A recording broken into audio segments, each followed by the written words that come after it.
अस्सलामुअलैकुम। इश्तियाक कमाल आपसे मुखातिब हूँ। इस वीडियो लेक्चर में हम जेनिस एगेरिकस को पढ़ेंगे। जेनिस एगेरिकस डिवीजन बेसिडियोमाइकोटा में फॉल करता है। बेसिडियोमाइकोटा किंगडम फंजाई का एक इम्पॉर्टेंट डिवीजन है। चलिए वीडियो का आगाज़ करते हैं। एगेरिकस का सिस्टमेटिक पोजीशन पढ़ते हैं। तो इसका किंगडम फंजाई है, division Basidiomycota, class hello, Basidiomycetes, order Agaricales, family Agaricaceae और जेनिस इसका एगेरिकस है। तो एगेरिकस जेनस में फिर जो है वेरियस स्पीशीज है।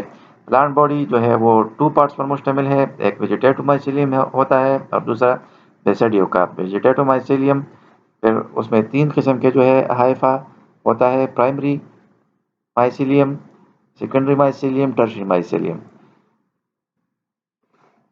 तो देख ले प्राइमरी माइसीलियम जो है ये जो है मोनोकैरियोटिक होता है। देख ले आपको नज़र आ रहा होगा मोनोकैरियोटिक, और ये बेसिडोस्पोर से बनता है। मोनोकैरियोटिक माइसीलियम का मतलब ये है कि इसमें सेल में जो है सिंगल न्यूक्लियस मौजूद है, सिंगल न्यूक्लियस पर सेल। और ये सेप्टा में जो है पोर होता है, जिसको डोली पोर सेप्टा इसलिए इसको कहते हैं सेप्टा को, क्योंकि इसमें पोर होता है और एक सेल का साइटोप्लाज्म उस पोर के जरिए दूसरी साइटोप्लाज्म से मिला हुआ होता है।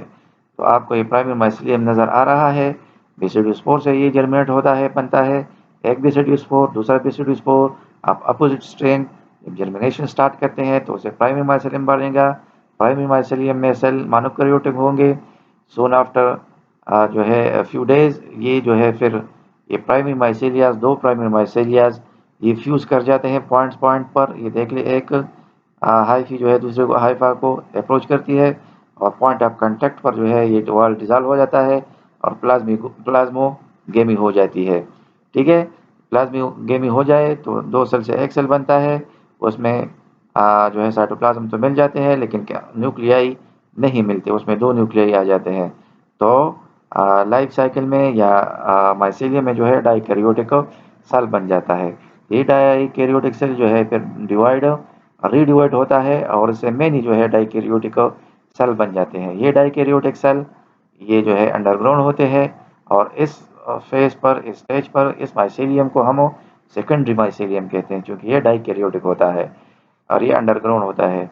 ये अंडरग्राउंड जो है डेवलप हो रहा होता है। तो जो है इससे अपराइट पोजीशन पर जो है ये बटन आपको दिख रहा है, ऐसा माइसीलियम बटन लाइक माइसीलियम इससे निकल आता है ऊपर की जानिब, ज़मीन से ऊपर की जानिब। ठीक है, जो ग्रो करके ये अम्ब्रेला लाइक मशरूम आपका ये बनाता है। तो इसको हम फिर टर्शियरी माइसीलियम कहते हैं। ये भी इस तरह डाइकैरियोटिक होता है और इसमें जो है इस स्टेज पर आप टर्शियरी माइसीलियम में वेरियस पार्ट्स जो है वो आइडेंटिफाई कर सकते हैं। तो ये पहले जो है वो बटन लाइक होता है, इससे इर्द गिर्द मेम्ब्रेन जो है वो इसको कवर कर देता है। लेकिन जो ही ये मैच्योर होता चला जाता है तो इस मेम्ब्रेन पर प्रेशर आता है और ये कैप जो है ये मेम्ब्रेन को रप्चर करके इससे अम्ब्रेला टाइप जो है वो शक्ल वो नमूदार हो जाती है।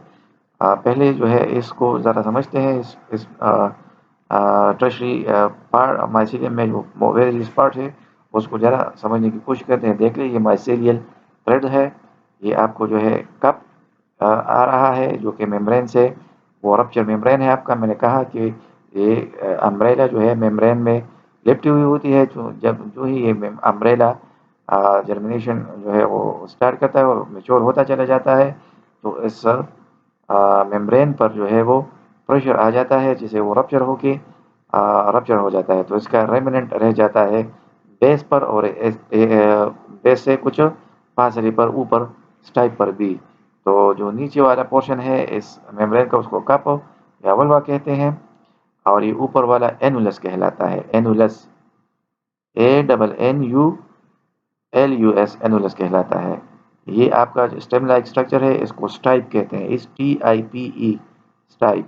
ठीक है, इसी तरह ये अम्ब्रेला लाइक जो है इसको जो है पेलियस कहते हैं, PILEUS पेलियस, PILEUS पेलियस। ठीक है, और इसके अंदर जो है आपको ये लाइंस दिख रहे होंगे तो इसको गिल कहा जाता है। देख लिए आप इसमें ये मज़ीद इसको समझ सकते हैं। यहाँ ये स्टाइप है, ये एनुलस है ये अम्ब्रेला लाइक एनुलर पेरियस है और इसके अंदर ये आपको गिल्स नज़र आ रहे हैं। ये पोर्शन ऑफ गिल जो है ये इनलार्ज करके दिखाया गया है, यहाँ से एक पीस काट के ये आपको इस तरह दिखेगा, ठीक है। तो इस गिल में ये आपके मुख्तलिफ़ किस्म के उसमें ये गिल्स होते हैं। जब जो ये इमेच्योर होता है फंगस तो ये वाइट कलर का होता है, जब मेच्योरिटी आ जाती है तो ये ब्लैक कलर का हो जाता है। वो क्यों होता है? तो उसमें स्पोर बनते हैं, स्पोर का कलर ब्लैक होता है, तो एंटायर आपके गिल जो है वो ब्लैक हो जाते हैं। देख लें एक इसकी अगर आप एनाटमी जो है एक गिल का सेक्शन ले लें, क्रॉस सेक्शन इसका ज़रा ले लें और आप इसका जो है वो कर ले उसका माइक्रोस्कोप पर देखेंगे तो आपको ऐसे स्ट्रक्चर नज़र आएंगे। ये सेल्स क्या कहलाते हैं? ट्रामा इसको कहते हैं। और फर्टाइल लेयर इसका जहाँ बेसिडियास बनते हैं तो इसको हाइमीनियम कहते हैं, ठीक है। ये नीचे जो ट्रामा रीजन है तो ये इनफर्टाइल है, वेजिटेटिव है। और जहाँ बेसिडियो स्पोर बनते हैं तो ये क्या ये सेल आपके ये रीजन आपका जो है फर्टाइल है, इसको हाइमीनियम कहते हैं। ये देख ले मुलाजा करें। तो चूंकि ये सारा टर्शियरी माइसीलियम डाइकैरियोटिक होता है, गिल भी डाइकैरियोटिक, सेरेब्रम भी डाइकैरियोटिक, हाइमीनियम भी डाइकैरियोटिक। तो हाइमीनियम में बाज़ सेल जो है वो बेसिडिया या बेसिडियम को ट्रांसफॉर्म हो जाते हैं। किस तरह? इसमें जो सेल डाइकैरियोटिक होता है तो उसमें क्या हो जाता है, उसमें फर्टिलाइजेशन न्यूक्लियाई में कैरियोगेमी हो जाती है। वो डाइकैरियोटिक सेल में कैरियोगेमी हो जाती है। जब कैरियोगेमी होगी तो डिप्लॉयड न्यूक्लियस बनेगा। उस डिप्लॉयड न्यूक्लियस में क्या होगा, उसमें जो है फिर मियोसिस हो जाता है। मियोसिस जब होगा तो उससे 4 सेल बनेंगे, 4 जो है न्यूक्लियाई बनेंगे और वो 4 न्यूक्लियाई आपके जो है वो हैप्लॉइड होंगे। देखिए ये आपको दिख रहा है, ठीक है। ये आपका बेसिडियम है, ठीक है। उसमें जो है वो कैरियोगेमी हुई और फिर उसमें बाद में उसमें क्या हुआ, उसमें जो है वो मियोसिस हो गया, ठीक है। मियोसिस से 4 सेल जो है वो बनी। इस सेल को हम बेसिडियम कहते हैं। इसमें 4 न्यूक्लियाई, ये 4 स्पोर बनाएंगे। ये इस सेल में जो है वो प्रोलॉन्गेशन हो जाती है हाइफा की। तो ये न्यूक्लियाई हर न्यूक्लियस जो है एक एक प्रोलॉन्गेशन प्रोलॉन्ग स्ट्रक्चर में एंटर हो जाता है। इसको स्टेरिग्मा कहते हैं। स्टेरिग्मा सिंगल है और स्टेरिग्मेटा जमा है, ठीक है। देख ले ये स्पोर्स में एंटर हो गए हैं, ठीक है। तो हर स्पोर जो है यहाँ रहता है और फिर माइटोसिस के थ्रू जो है वो डिवाइड होता है। तो माइटोसिस के थ्रू जब डिवाइड होगा तो जो न्यू सेल न्यूक्लियाई से बनता है तो वो स्टेरिग्मेटा के ज़रिए बाहर निकलेगा और यहाँ जो है टिप पर वो मैच्योर होगा और एक न्यूक्लियस जो है वो एज अ पेरेंट न्यूक्लियाई वो अंदर यहाँ रहेगा। इसी तरह वो रिपीटेडली डिवाइड होके माइटोसिस के थ्रू न्यूक्लियस बनाएगा। वो न्यूक्लियस बाहर की जानिब मूव करेगा और मैच्योर होगा एज अ बेसिडियोस्पोर और पेरेंट न्यूक्लियस या स्टेगमा के नीचे वो रहेगा। तो ये मैच्योर न्यूक्लियाई सेल जो है ये स्पोर, इसको बेसिडियोस्पोर कहते हैं। ये रिलीज हो जाएंगे सॉइल में और इसको अगर फेवरेबल कंडीशन मिलेगा तो ये जर्मिनेशन स्टार्ट करेगा और ये क्या होंगे, ये इसे जो माइसीलियम है, चूंकि बेसिडियोस्पोर आपके मोनोकैरियोटिक है, जो इससे माइसीलियम बनेगा, इससे हाइफा बनेगा तो वो भी मोनोकैरियोटिक होगा और ये आपका प्राइमरी माइसीलियम होगा, ठीक है। सो प्राइमरी माइसीलियम जो है फिर जो है वो प्लाज्मोगेमी करेंगे। एक प्राइमरी माइसीलियम और दूसरा प्राइमरी माइसीलियम मिलेंगे, उसमें फिर जो है फ्यूजन होगी और मोनोकैरियोटिक से डायरेक्ट कैरियोटिक कंडीशन बनेगा और फिर जो है वो आपका टर्शियरी माइसीलियम आएगा और टर्शियरी माइसीलियम पर जो है वो आपका फ्रूटिंग बॉडीज बनेंगी। देख ले ये एक बेसिडियम, दूसरा, तीसरा, चौथा मैनी।